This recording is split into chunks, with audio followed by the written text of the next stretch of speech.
Hello সবাইকে, good morning.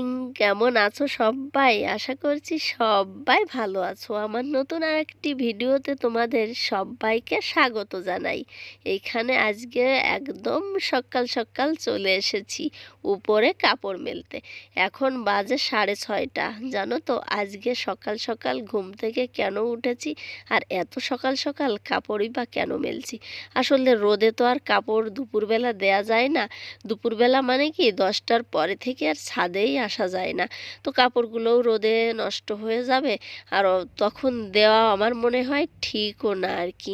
ওই বিকালবেলা কিংবা সকালবেলা দিলেই ভালো হয়।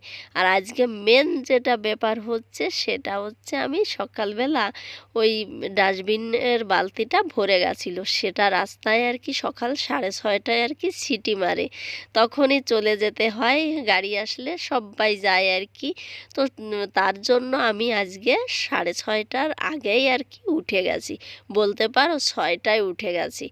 উঠে আর কি এপাশ ওপাশ করছিলাম, তারপরে 6:30টায় যখন শুনলাম ছিটি মেরেছে তখনই দৌড়ে গেলাম। আর তখনই আমার ঘুম ভেঙে গেছে সেই 6টা থেকে, আর ঘুম আসছে না। আর কাপড়গুলোও মেলতে হবে, মনে করলাম একবারে কাপড়গুলো মেলে দিই। আর মেলে এখনও তো ছেলে মেয়ে সবাই আর কি ঘুমোচ্ছে। আর ওরা কখন উঠবে, 9টা বাজবে কি 9:30 তার কোনো খবর নেই। আর এই সুযোগে আমি আর কি করব, টুকটুক করে এভাবে কাজ করতে থাকবো যতক্ষণ না ওরা ঘুম থেকে উঠবে। ততক্ষণ তো আর ঘরের মানে কোনো কাজ করতে পারছি না, লাইট জ্বালালেই আবার মানে উঠে যাবে। তো চলো, সারা বছর তো সকালবেলায় ঘুম থেকে ওঠে, একটা মাস নাই একটু দেরিতেই উঠুক, তার জন্য আর কিছু বলা হয় না। আর এই সুযোগে আমিও কিন্তু ওদের সঙ্গে সঙ্গে ঘুমিয়ে নিই, বেলা করেই ঘুম থেকে উঠি। তো এই তো আর কি। তো চলো কাপড়গুলো মেলে দিই। আর এত সকালবেলা মানে দেখেছি সকালবেলা একবার যদি ঘুম থেকে ওঠা যায় না, ফ্রেশ ফ্রেশ লাগে কেমন আর কি। সুন্দর মিষ্টি সকাল দিয়ে আর কি আজকের ব্লগটা শুরু করলাম। আর পাখির ডাক একটু তোমরাও শুনে নাও।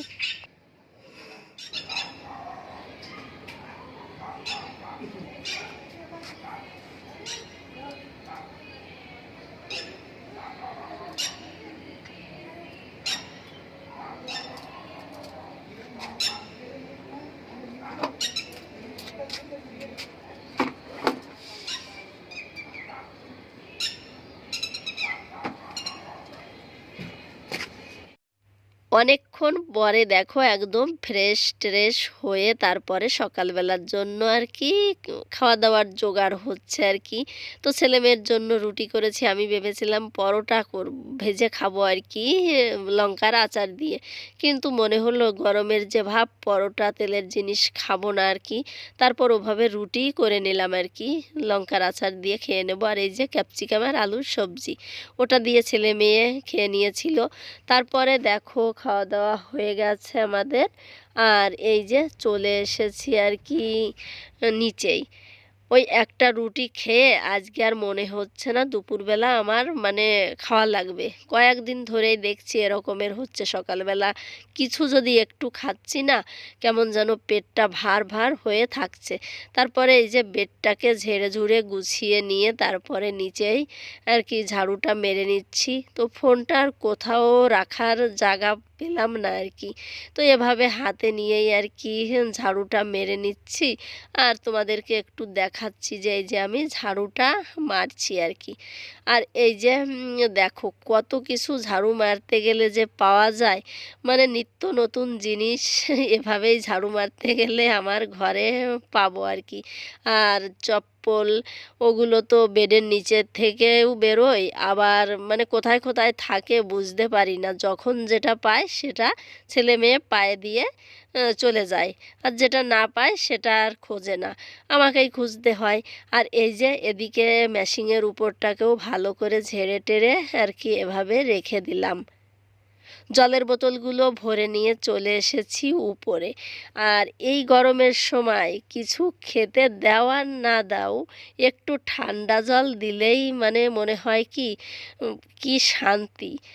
তো এই ঠান্ডা জলের জন্যই আর কি এই যে এই মাটির এই কলসি বলে কি বলে এটাতে আর কি ঢেলে রেখে দিচ্ছি। সকালবেলা ঢেলে রেখে দিলে 3 থেকে 4 ঘন্টা তো লাগবেই একটু ঠান্ডা হতে আর কি।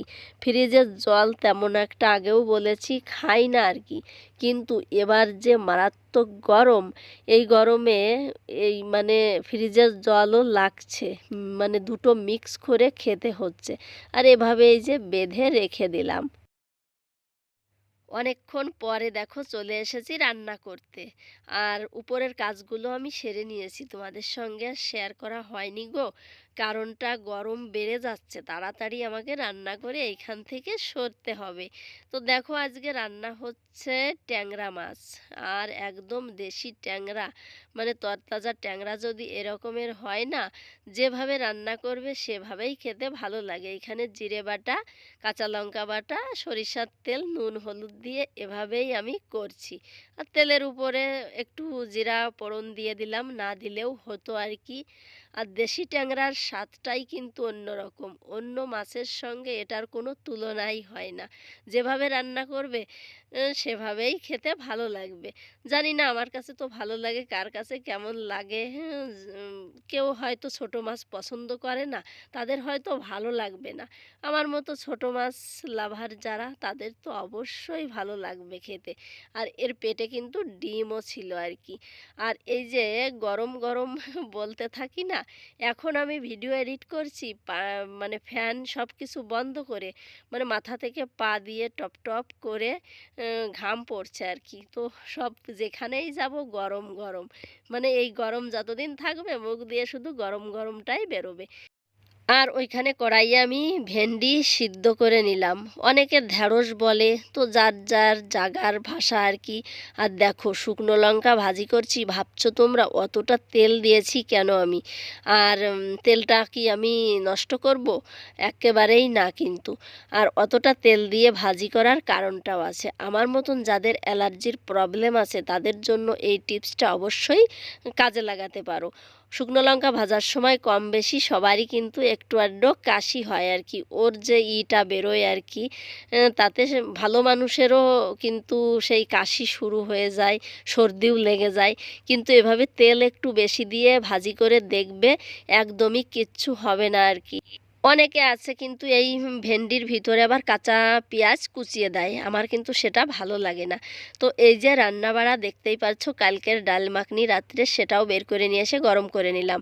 তো আজকের মতো এতটুকুই। ভিডিওটি ভালো লাগলে অবশ্যই একটা লাইক দিও, কমেন্ট করো, চ্যানেলটিকে সাবস্ক্রাইব করে পাশে থেকো। দেখা হবে নেক্সট ভিডিওতে। সবাই ভালো থেকো, সুস্থ